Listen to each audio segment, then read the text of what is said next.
Hello, everyone, and welcome to our third session today.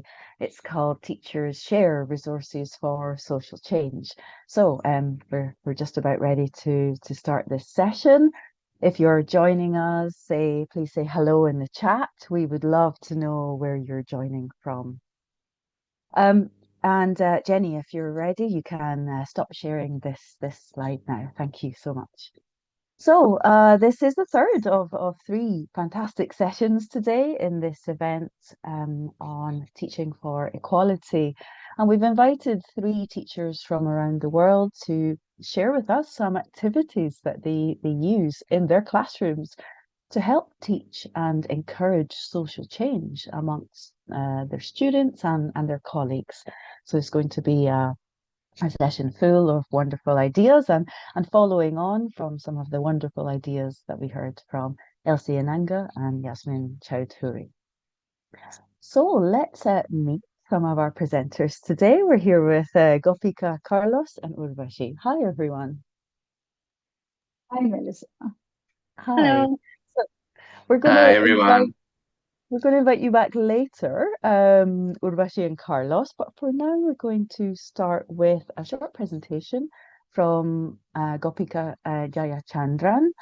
And yeah, I think you'll find it very, very interesting. So, hi, Gopika, how are you? Doing good, Melissa. How are you? Yeah, I'm really good, thanks. Where are you joining us from today, Gopika? I'm joining you from India.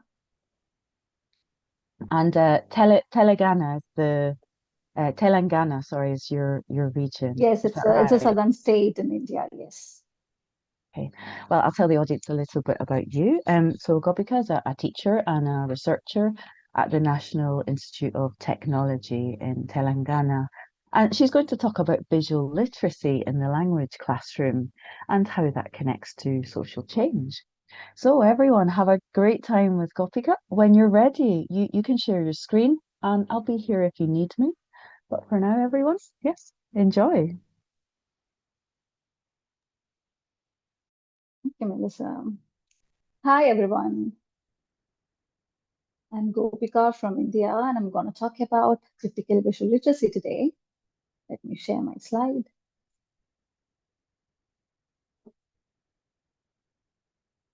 Yeah. Okay. So, um, critical visual literacy. In a simplest sense, we can explain it as one's ability to critically read an image.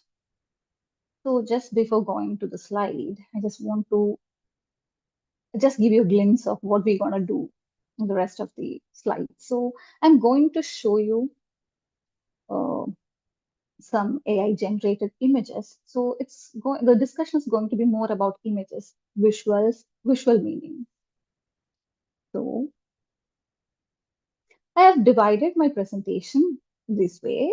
First, we will be looking at this AI generated images to know how images make meaning, how they're visually designed, what kind of visual elements it has, how they are put together to make that particular meaning, and how do we get it. Then an activity for you to take to the classroom, then the concept, critical visual literacy, and then I'll be explaining why is it important in our classrooms. Going on. So let me quickly know what kinds of visuals do your students come across every day? Let me know in the chat or the comments. Like say, what kind of visuals do they come across every day? Like say, for example, poster.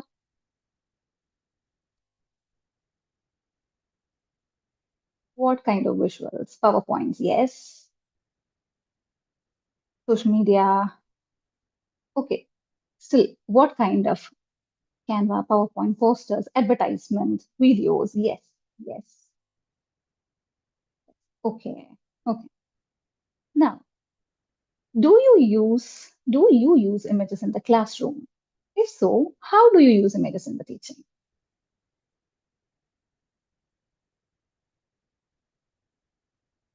How do you use it in your teaching? Prompts for writing, okay. For motivation, yes.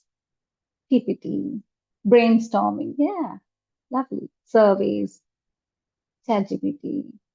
Okay, okay, fine. Now, closely observe these two images. Okay. Hmm? Now you tell me in a phrase or an word, what does these two images convey? In just a word, in just a word. What does these two images convey? What do you think when you see these images?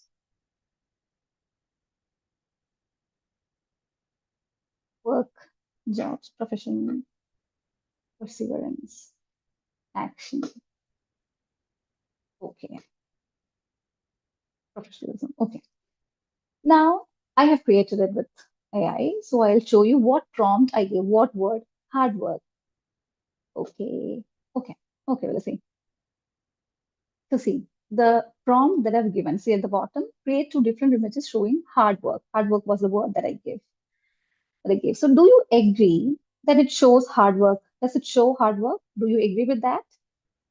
Yes. Okay. If so, what elements, what elements in this image makes you understand that it is emoting, that's conveying hard work? What elements in the image makes you feel it? Strong man, action. Yeah. Okay. Okay, we'll see. So we will be looking at the first one, which shows the man, the first image, and the second one. Okay. See his body posture. Hmm? The way that he has bowed down, and the sweat, dirt on his jacket and on his hands, and the safety helmet that he wears, the tensed muscles. He's obviously doing something manually. He's cutting a road. So he has a machine, it's a metal road, and the background, see how it looks like. It appears like an industrial space. The overall color tone is earthy. It shows gray, orange, yellow, black. These are the elements which have been brought together to make the meaning, hard work. Then there are some things which is absent. Like obviously we can't see any evidence of comfort or smile. Okay, so all these things, these are called visual elements. All these things are put together to show a physical labor, strain and movement, hard work. That's how you got the meaning hard work, right? Then the second one, see, again the seated posture, what all things he has around, books, pens, papers, laptop, and the focused light and the background shows like it's a late night setting. Again, the color tone is a bit cooler one. And no relaxation, no smile. So see, when I asked, or if I ask you to imagine something hard work, which shows hard work, the same thing I did with ChatGPT. So that generated this kind of two images, which shows the same meaning differently. Visually, it is designed different, right?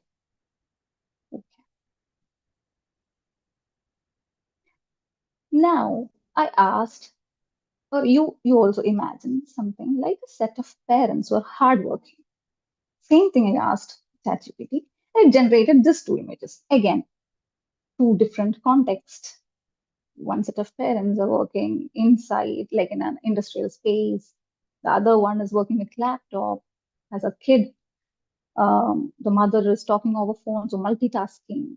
Right. So when I just gave a word, the meaning, parents hardworking, I got this. This is again differently created. Now, even you also imagine. You imagine a set of parents hardworking. So this conveys the meaning. Same with this. But ChatGPT didn't generate this kind of a meaning when I asked. But this also is a set of parents who are hardworking, right? So when I asked you to imagine, there would be people who got the images like the last slide, or there are people who got some images like this. So it depends on all of these images are valid when we say parents hardworking, the meaning it conveys. But it depends on how we see that meaning.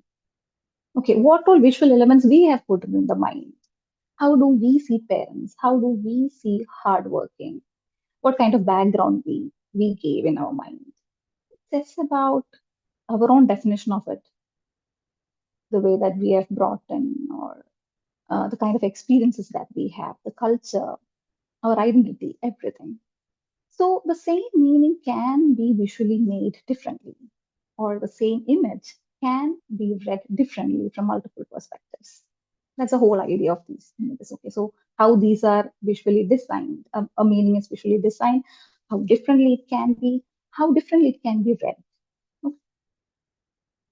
Now going to the activity for the classroom, it's titled Different Image. You see, so the target learners age group can be from 12 to 15 years. Mm, this particular activity can't be toned down to a primary classroom. So language proficiency for the target learners would be from intermediate to advanced. And the first half of the activity can be done individually, and the rest of it can be done pair work. It would roughly take 30 to 35 minutes. And computer or laptop, any device, a projection screen, and power supply and cables will do. Okay, and this activity suggests the use of AI. So you have to check with your school administrator about the policy of usage of AI before you take this to the classroom. So now, before you go into the classroom, you have to think of a theme suitable for your students' age, life experience, and everything, which can't be that plain. Think of something a bit thought provoking, an opening that's something like hidden stories or crossroads, something which they can think of it symbolic. Okay, you select one. Then when you go to the classroom, you give one such theme to the whole classroom. Say, for example, I've given a moment of change between two worlds, crossroads. Okay, give one theme to the whole classroom and ask them to make an image which conveys that meaning. Let them take 3 to 4 days. They can paint, they can click a picture, or they can generate an image, something like what I have showed you earlier. Then, when all students are ready, form pairs. Okay, and ask them to discuss their pictures to each other. All right. So it's like, say, pair one, it has student X and Y. So X would be explaining that picture which he or she has brought into the class to the other student. And how does this fit to the theme? What kind of background, what kind of subject, what kind of visual elements he or she has brought in. So it fits the theme. Does he or she include any story or anything? So they discuss with each other. Meanwhile, teachers, you can um, collect the students' images to your device so that you can project it later. Okay. Then set up the laptop and projector and check that everything works fine. Call a pair one by one. So say when student one talks, you have to project student two's image. So student one be describing about the other one's image in terms of its how it's visually designed, how does it convey that, say crossroads was the theme that you gave, how does it convey that? So the whole idea of this particular activity is students will get to know how the same meaning that they created visually has been made differently by the peers, how differently they look at it, how differently they created. And it talks a lot about who their friends are, the peers are, their language, culture, identity, their experiences. Okay. Now, if you feel like when one student is talking about the picture, if you feel like they're stuck, you can actually guide them with this kind of questions. Okay, what do you think is happening in this image? How does this image connect to the theme from your point of view? What emotions or ideas do you see in it? What details arrive at your interpretation? So these kind of questions would guide them and can talk more, elaborate more.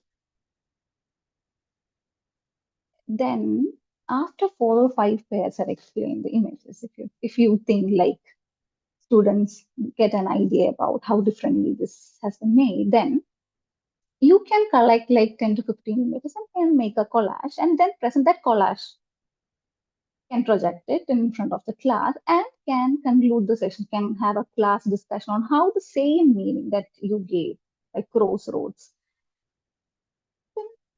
made differently, has been visually expressed in this many different ways.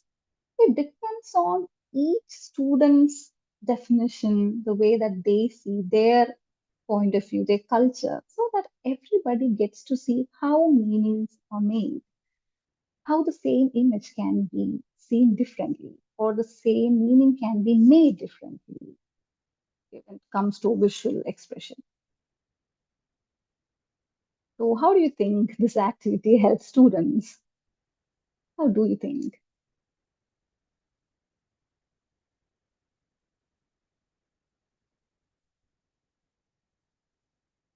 Do you think this helps students?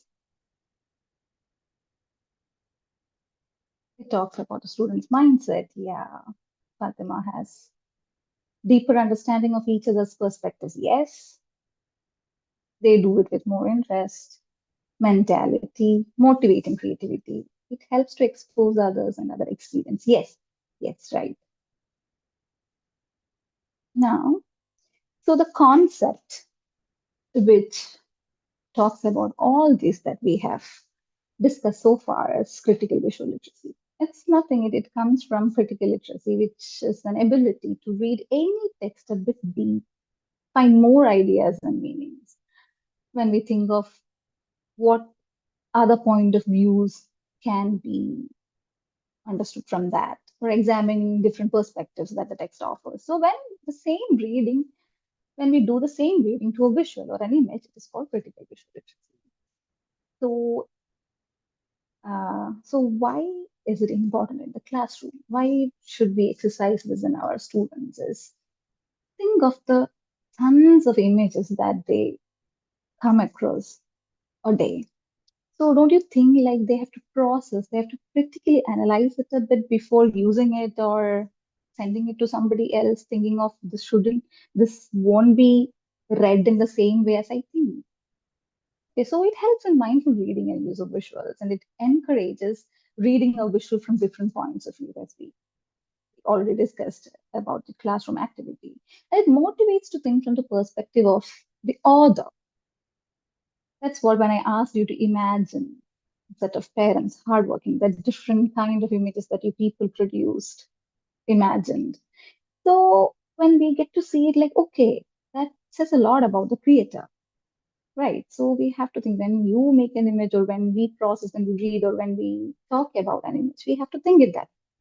It boosts obviously critical thinking skills and it provides a lens to see or to know how meanings changes in different cultural contexts. We shouldn't misread it. See, this has a lot of meaning when it comes to Indian classroom because India's a culturally diverse country. And when students get to know their peers, how they see this world, I think that promotes inclusive and effective communication and that makes them, better citizens. And I think that brings in a social change. So thank you for listening. Let me know if you have more questions. Hi, Gopika. Thanks very much. That was really interesting. Yeah, something I've never done before, and I really loved that. So, please ask questions, but actually, of course, we'll answer them at the end because now we're going to invite Carlos Caballero to give us some other ideas for activities for social change. So, Carlos, hi, how are you? Hi, Melissa. Thank you. I'm very fine today, and I'm very especially thrilled about the ideas that were shared by Gopika, and I'm excited about what Urvashi is going to share with us today too. So I'm excited right now. Yes, Thank me you. too, me too. It's all been great. I would love to tell the audience a little bit about you before we start. Um, so Carlos is in Colombia and he's an English teacher, a teacher educator. He used to be the head of English in a secondary school. And his the topic that he's really interested in and passionate about is activities that promote global citizenship education. And if you don't know what that is, don't worry because he's just about to tell us, right? Yeah, sure. Thank you very much for a great introduction over there. So, Over to you. well, yeah, thank you. So, part of what is important about what has been shared so far with Gopika's presentation is that we can agree all that we are teaching to have kind of better citizens, right? So today I'm going to share with you activities for social change based on global citizenship education. So let's start. Our plan for this presentation will be based on first understanding why global citizenship education should be embedded into English language teaching. Then we're going to have two little activities for you to understand how we can integrate it. The first of those will be language diaries for social awareness. And then we'll have my favorite one, problem cards for social action takes. So let's go on it. Now, before starting, I have a question for you. Who benefits most from English in your context? And at the same time, I want to know who benefits least, right? So you can just type in the comments or the chat if you're on YouTube and or here on Zoom. Just tell me who benefits the most. Yeah, teachers, for example. Great. Here we have a little bit teachers. Yeah, we benefit a lot, exactly. The coordinators, right? The administratives and everyone who is directing, like the institutions that we work for, both teachers and students, right? Hello for those who are joining right now. Yeah, generally we agree that teachers are professionals at the same time. Good, excellent. Both exactly. That's good to think of. Great. So first, it's important for us to understand why global citizenship education. On the one hand, because we have to start thinking that education is not only about what students learn, but who they become with this learning process that we conduct with them, right? So it's not about only the content that they integrate in their minds and their heads, but how they apply that for their lives and their context. And when we implement that into language teaching and language education, we see that our language is never neutral. It carries power, it carries access, and at the same time, it carries identity because we become new person, new people based on this. And then again, we might benefit most or benefit least depending on this, as we were mentioning in the chat at the same time. Now, here, when we see it in our classrooms, in our English classrooms, we address inequality ethically and not just ideologically. So we're going to see how we can apply this. Good. So here I see that some people that are not just English teachers, but people who teach other subjects in English. That's fantastic because we can integrate these tools with them too. Now, we base this under UNESCO's view of global citizenship education, and they set three main domains for us. The first is the cognitive. Yeah, students need to know the content they are learning, but they have to align it with local and global issues and its interconnectedness, right? The hierarchies that exist in the communities that they live in. As a result, students will develop critical thinking, analysis capacities, and in this way, they will be able to think deeper, right? The cognitive part. But yes, it is important that, of course, but how we integrate that, now that they know, students need to take it to their social emotional level, because of course, they experience this sense of belonging to a common humanity we all are involved in, right? As a result, students develop empathy, solidarity, respect, and cultural diversity for themselves at the same time. So yes, now students know the content, they align to it social emotionally, but we need them to go a little bit further at the same time. That's why the behavioral domain is so critical in this educational process, right? Because we want students to take action, to be active members of their societies, to positively impact their communities, right? So whether you're in Azerbaijan or in Latin America or in South Asia or in the rest of the world, this is very important for us because we want our students to act effectively and responsibly for a peaceful world. And as a result, we want students to be motivated and willing to take actions for their peers, for their communities, and especially for the common world we live in, right? So now, just pay attention to this. Resource number one, language diaries for social awareness. This is the first activity that I'm sharing with you today. So the core idea of this activity is to track where, when, and why students use English in their daily lives. So how we're going to do it, you can ask your students to record English use for 3 to 5 days. They will note the context, as that is the school, work, online media, the purpose, if it is for learning, for survival, for leisure, or for prestige. And then we're going to have a guided reflection in the class. What materials do you need? Just one page diary that you can print for them, or that you can just ask them to have a template on their notebooks, a board to share and guide the reflection, and a projector if it is taking pictures, or just for you to guide the reflections.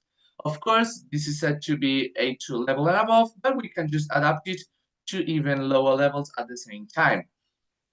This is an example of how it would look like, right? So I asked my students to set that, and they recorded Monday, Tuesday, Wednesday, where they use it, why they use it, how they feel about it, and at the same time, if they have access and how they had access to it. For example, here we see, right, as you're seeing, that they use English for TikTok and YouTube, and for the school class, or for their advertisements online, for speaking with a tourist, for video games if they are playing, or for reading a scholarship call.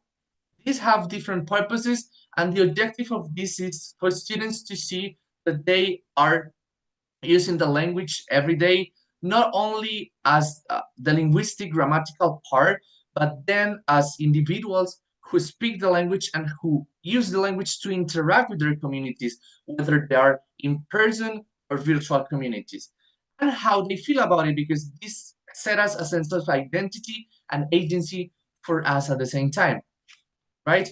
So this is very important for us to think of. Now, this is an example of a reflection of students of higher levels. They can say that they notice that it is mainly used for entertainment and school, but sometimes they use it for scholarship announcement because English became something serious for them.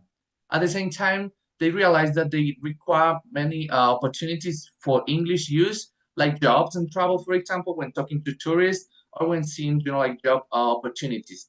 Now, at the same time, they realize that some people in the neighborhood, they cannot pay for courses or internet. So they're becoming aware of their environment. They're establishing those connections between, like cognitive aspects, social emotional aspects, and then based on this, they can start taking actions for the communities. Now, let's part to the activity number 2, results number 2, problem cards for social action takes, so that we can start thinking about it. So the core idea of this is that student, we can use small realistic problems to work on, not just abstract projects out of their context, but instead meaningful ones, the ones that they can relate to it, the ones that they can feel approached to.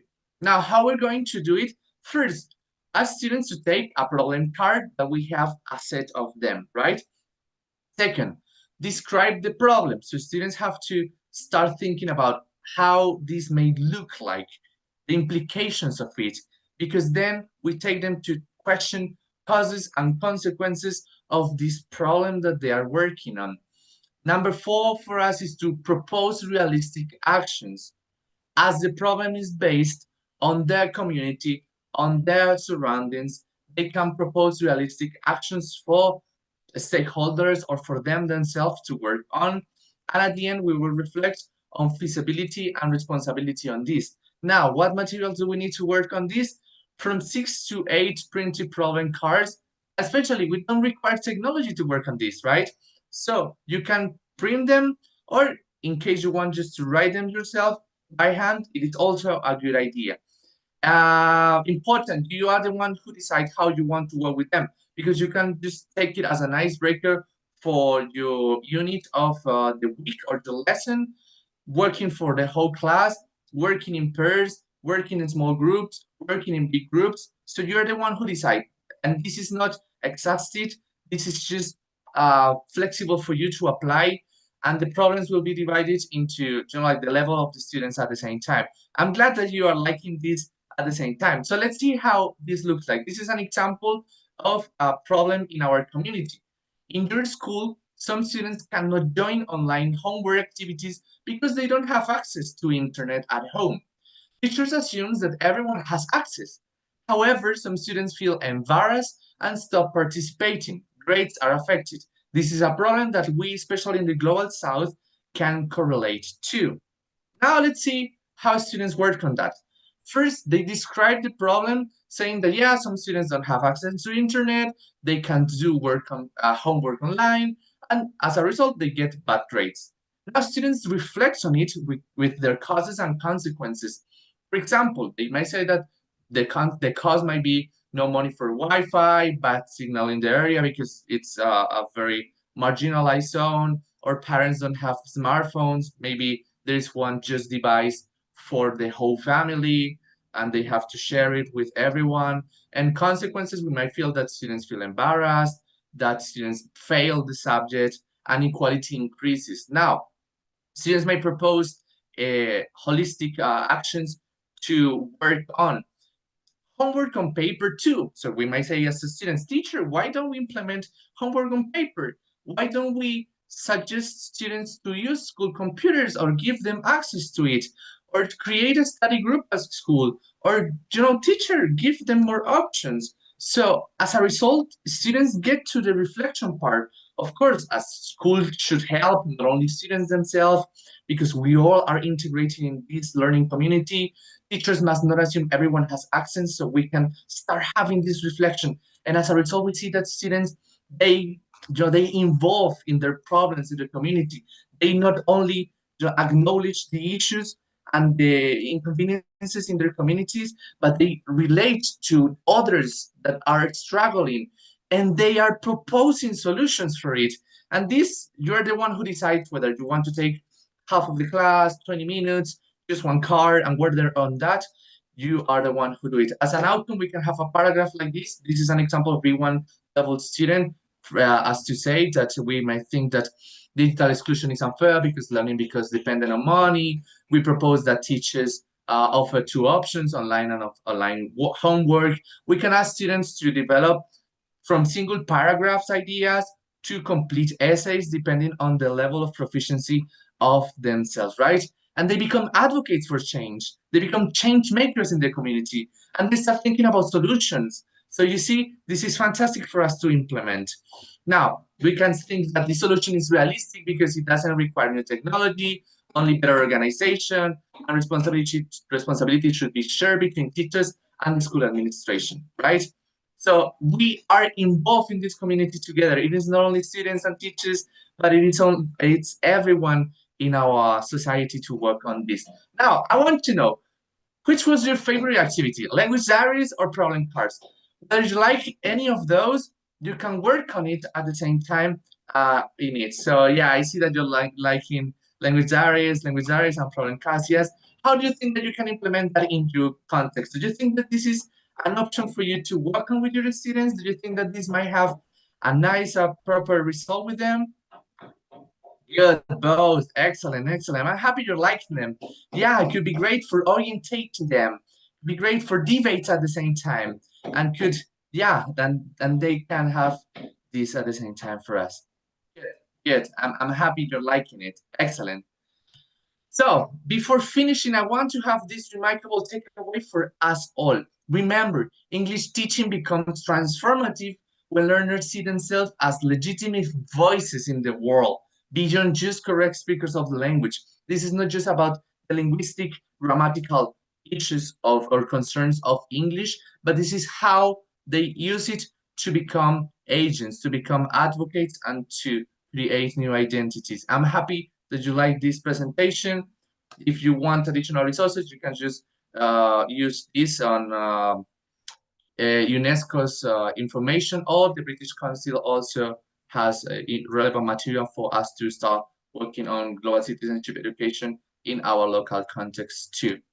Thank you for listening. You can find me on LinkedIn as Carlos Daniel Caballero Barragan, and I hope that you actually enjoyed it. Thank you. Yeah, we definitely enjoyed it. That's a yes, right? I'm sure all the audience agrees with me. Thanks very much, Carlos. Full of ideas and lots of people saying that they like both. It was hard to choose.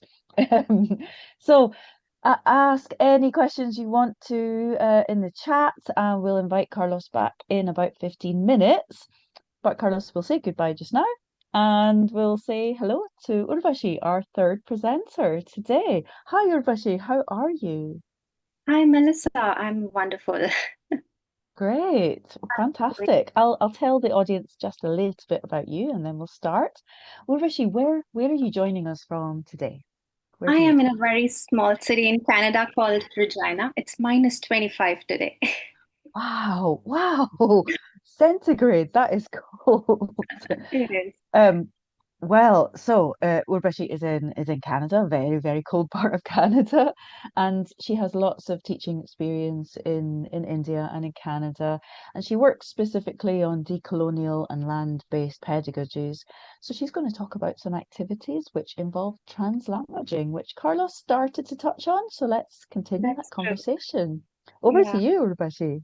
Thank you, Melissa. Thank you, Carlos and Gopika, for the wonderful ideas you guys have shared. And hello, everyone. Good morning, good afternoon, and good evening, depending upon where you are joining from. So, my name is pronounced as Urvashi, and I will talk about a translanguaging activity to embrace learner identity. In so, I'd like for you to write in the chat, do you allow your students to use their first language in class? Okay, I can see yes or no, lots of yeses to a limit, wonderful, and a few no's as well. I hope I can change your mind after this presentation. All right, so this is our plan for the next 15 minutes. We are going to briefly touch upon what is translanguaging pedagogy, the benefits of using learners L1 in teaching English, and we are going to look at a classroom activity that embraces learner identity. Okay. So, what is your language background? I'd like you to consider these questions before we jump on. So, in the chat, you could write for me, are you a monolingual, bilingual, or multilingual? I, for instance, I am a multilingual. I speak English, Hindi, and Bengali, Bengali being my mother tongue. Amazing. I see so many teachers here who are multilinguals and bilinguals. Wonderful. Okay. So, my next question for you is, are there visual signs around you in different languages? So, example, a billboard in English, maybe a shop sign in Hindi for me, for instance, or a storybook or books around you which are in different languages. Lots. Amazing. I like that. Yes. Okay, the next question. Do you often mix languages or code switch when you speak depending upon your listener? Now, I do this all the time. With my husband, I use English, Hindi, Bengali. With my mom, I use Bengali and Hindi. With my friends in Canada, I use only English. Again, I see lots of yeses all the time, Lydia. Wonderful. Yeah, me too. Okay, my final question. Are you aware of the structural rules of the languages when you code switch? Now, what do I mean by that? For instance, when I'm using three languages in one sentence, I exactly know when and where to use a Bengali word, a Hindi word, and an English term. Yes, again, lots of yeses. Yeah, exactly. We have an innate ability, which we don't even realize that we have, to use languages correctly in our sentence structure and even in our context and our environment. So this takes us to the translanguaging pedagogy. So what is it? Translanguaging as a pedagogy allows you to leverage the fluid language practices of multilingual communities. So, as we just spoke about, all of us probably, right, use language in such a fluid manner. We are moving between different languages. So, this is what is going to help in teaching as well. And very, very important, it involves new language exchanges among people with different histories, which have been buried within fixed language identities constrained by nation states like the UK, Spain, US, especially in colonial and post colonial settings where strict structural boundaries have been put on standardized use of language. But however, that is not the reality. That's not how most of the speakers around the world use languages. So, why translanguaging, right? Translanguaging itself is a socially just act. And why? Because it's a socially and culturally inclusive approach for teaching that acknowledges your learners' cultural and linguistic identities. It moves away from the pressure of producing monolingual like language. Remember that the people who speak English as their first language, they only speak English, right? And they do not know any other languages, but that is not the reality for a lot of other people in the world.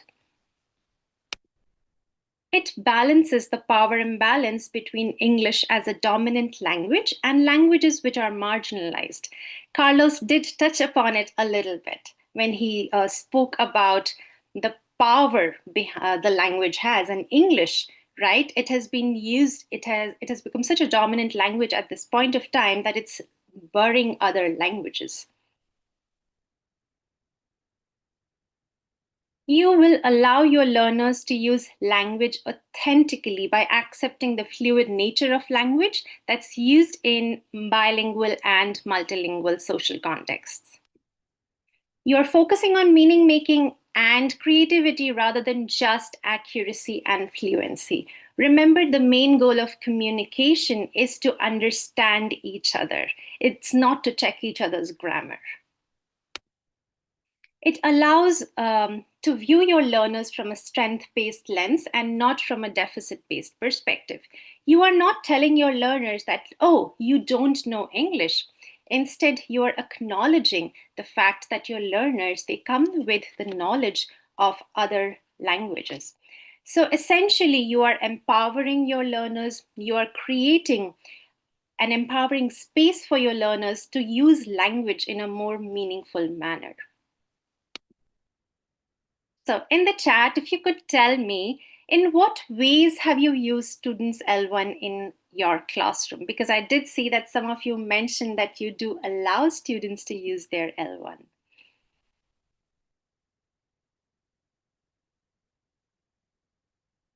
Instructions, Philip, that's wonderful. Discipline, ooh. Explanation of new concepts, exactly, that one works wonder for clarification, explanations. Wonderful. So I see all of you are using Students L1 positively in your classrooms already. So we are going to touch upon teaching idioms today. Now, using fixed expressions like idioms are considered to be the epitome of language proficiency, right? And in many places, people also say, oh, you have achieved native-like proficiency in language production. So what is the traditional approach to teaching idioms?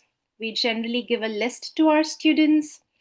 We give them some matching activity, match the meanings to the idioms. For young learners, we also use pictures to teach idioms. Now, have we ever paused to think about whether these teaching approaches are they meaningful for our learners? What do our learners really feel when we teach them these idioms? So some of my learners, they tell me it's hard, they really can't understand them. Some of them say, I just don't know how to use them. And the last one, which is very, very important in students from the global south, they say that I want to use idioms because I want to sound like a native speaker. Now, this is a clear clash between your learner's identity and the identity they want to embrace of a native English speaker. So let's now let's talk more about idioms. I just lost my train of thought. Okay, so there are over 25,000 idioms in English, right? And that's a lot. Now, most importantly, idioms are specific to regions or social groups. It means you belong to a certain community, use those specific idioms. So think about your own languages as well. The idioms in your own language are pretty much within specific regional use. Now imagine teaching idioms outside of the community. without a proper context? How hard can it be for your learners? And they always will have this feeling of deficit perspective. So let's take a look at an activity that uses a more inclusive approach to teaching idioms. Let's consider this simple idiom, apple of the eye. Now, in the chat, I would like you to write down the same idiom in your own language. So, for me, in Hindi, apple of the eye is aankh ka tara or aankho ka tara. Let's see, what do you guys have in your own language? Iyun ujomi. And I can see somebody's from India as well. Amtul, amazing. Pupil of the eye. Wonderful. So there are so many similarities in other languages as well. Oh, Chokher Moni, somebody from Bengal. Hello. All right. So now the meaning. It refers to someone who's extremely beloved to you, right? How do we use it? When do we use it? When you want to express your feelings about this person or to this person. Now let's look at an example sentence. So in English, this is a simple usage. She's the apple of her grandmother's eyes. And in Hindi, wo dadi ki aankho ka tara hai. Now we are going to look at an equivalency criteria developed by scholars Kanta and Husraj. Fully equivalent, that's the first one. Now, in terms of meaning, I can see that the English idiom apple of the eye and the Hindi translation, not a direct one, but we have it, aankh or aankho ka tara is absolutely the same. So I give a check. Yes, it's fully equivalent in my language. Partially equivalent? Yes. In the sentences, for example, she is the apple of her grandmother's eye. Grandmother is towards the end of the sentence in English, whereas in Hindi, dadi, which is grandmother, is at the beginning of the sentence. So in some ways, it's partially equivalent. Also, the difference between the use of the word apple, apple, the fruit, and tara, which is a star. Lastly, not equivalent. Now, this criteria does not really work for us because we can see it's already fully and partially equivalent. So I'd like you to now consider these questions and tell me in the chat, did you try to guess the meaning of the English idiom by first making associations in your own language? A lot of yeses. Somebody said no. That's all right. Okay. Now, most importantly, how did you feel about your social and your linguistic identity being acknowledged through this activity? Yeah, that's true. It's right. A lot of times it doesn't make sense as well. Oh, proud. Yes, Mohammed. Definitely. Elated. That's a beautiful word, Victoria. Okay. Now, lastly, will your learners remember the use of this idiom better through this approach? Yes, yeah, I would say yes too. Yeah, thank you guys. So you can use this activity with intermediate and upper intermediate learners and advanced learners as well. Slightly difficult to use with beginner and pre-int level. Now I have used this with my adult learners, but you can definitely use with secondary learners as well. With primary learners, you will have to choose the idioms carefully because it will also depend how much knowledge they have of their own language. Now let's take a look at how do we kind of build this activity, right, in a lesson. So divide your students in similar language groups if possible, especially if you have students from multilingual communities. Allow your students the fluid use of English and their L1 as they work on this task together. Provide 4 to 5 English idioms to your students. give the equivalency criteria. So fully equivalent, partially equivalent, and not equivalent. Now ask your students to look up the meanings in English first, okay? And allow them time to discuss the meanings in their own language, looking at the equivalency criteria. Next, ask your students to write example sentences. So first, they should write the example sentence in their own language, followed by an example sentence in English. Now, students can go back to the equivalency criteria again and add further details, because something might be fully equivalent, something might be partially, and something might not be equivalent at all. So that is a way to teach idioms in a more inclusive manner. Now, to end my presentation, using translanguaging practices like L1 in your classroom, it empowers your learners' social and cultural identity, and it allows them to view their language and culture from a strength-based lens. And this is especially pertinent at this time where English has taken over different spheres of our lives, and there is a high risk of other languages being marginalized and even buried under an English language identity. So thank you guys for listening to me. And these are the papers that I read to help me with the presentation. And you can find me on LinkedIn. And I also have a website called Vessel of Life, where I write more about decolonial pedagogies. Thank you, everyone. Thanks very much, Urvashi. We enjoyed that loads. So many comments. And I personally loved seeing all the translations of all the idioms from all the different countries of the teachers that are watching. So yeah, thank you. That was lovely. Thank you, Nafisa. Did you enjoy it, Urvashi? I did very much. I loved how everybody was so involved in the presentation and writing so many things in the chat.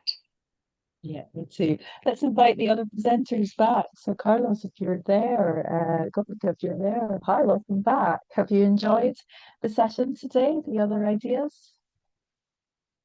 I hope so. Let's do questions. So anyone who's here, you can ask a question. You can ask a question if you're watching on Zoom or Facebook or YouTube, and we'll try to answer them when we can. So let me know, Urvashi, Carlos, and Gopika, can you hear me okay? Someone is saying that my voice is Your breaking voice up. is breaking, Try to actually, hear. Melissa. Yeah, okay.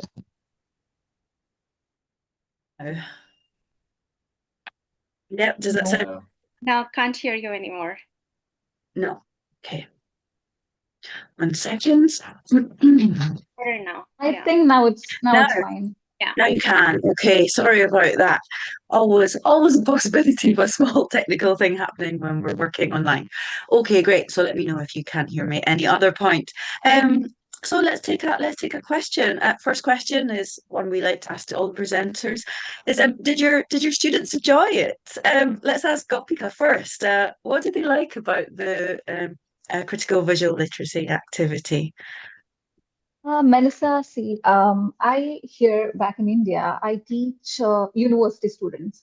So obviously, the activity that I've shared here, I've toned it down for our target audience, teachers. So it has done a more elaborate way here, but students were so happy and confident when they presented something that they produced, actually. So it was more like, it enhanced their engagement in the classroom. And when they Yeah. could co-create with I think they were so happy about that aspect of it. Yeah, great.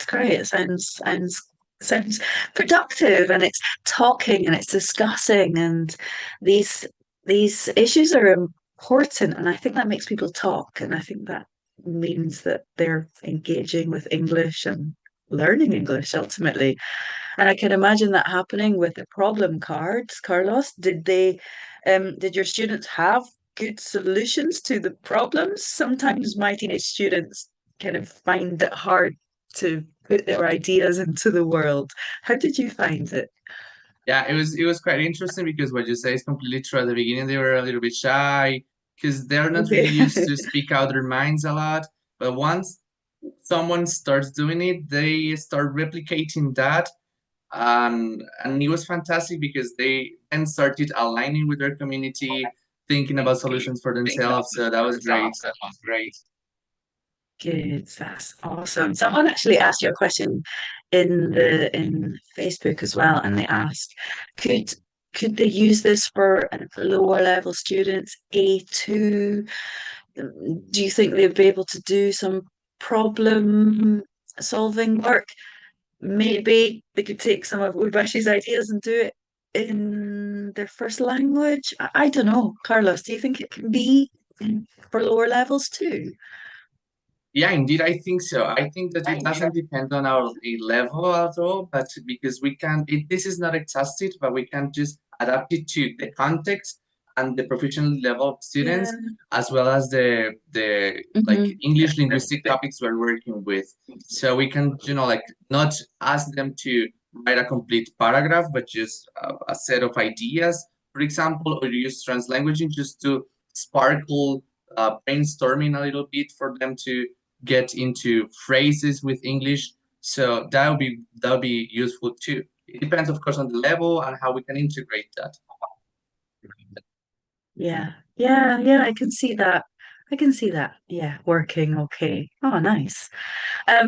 Let's go to a question about idioms for Urvashi that's come from someone on Facebook. Let me just paraphrase the question.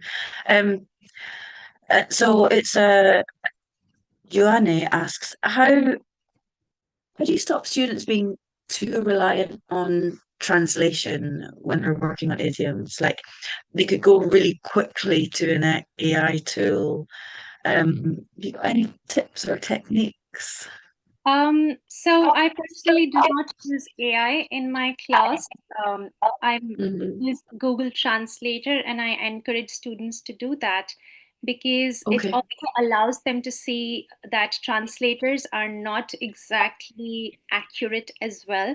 And this brings an Hmm. awareness of how two languages can be similar and yet very different. And if I Hmm. and it's also depends upon teacher monitoring, right? So if I see that the students Yeah. are overusing the L1, then I just remind them, okay, guys, how do you think? Can you express the same idea in English, for instance?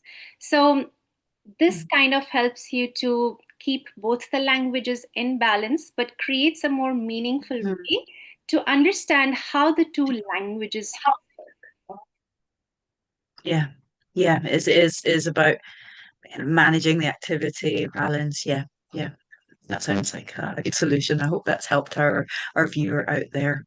So we've got a couple of comments in the chat that says, thank you for his time. That was really great. We enjoyed those. And I'll end by saying that, yes, I enjoyed that too. And I know that all of our audience did. We've come to the end of our event today, Teaching for Equality. This was the third of 3 sessions. So let's say thank you to all the presenters here today, Urvashi, Carlos, and Gopika, to our previous presenters, and also to everyone who's helping us on Facebook and YouTube. That's Karen, to Joe for putting this together, and also to Jennifer, who's moderating today on Zoom. So we will be next month for another series of webinars. But if you enjoyed the topic today, then you can see on Facebook and YouTube and Instagram live chat next week, Friday at 1 o'clock, with our presenters, Jasmine and Elsie. But for now, we'll say goodbye. Thanks. We had a lovely time. Take care, everyone. Goodbye. Thank you, Thank you, everyone. Bye everyone. bye.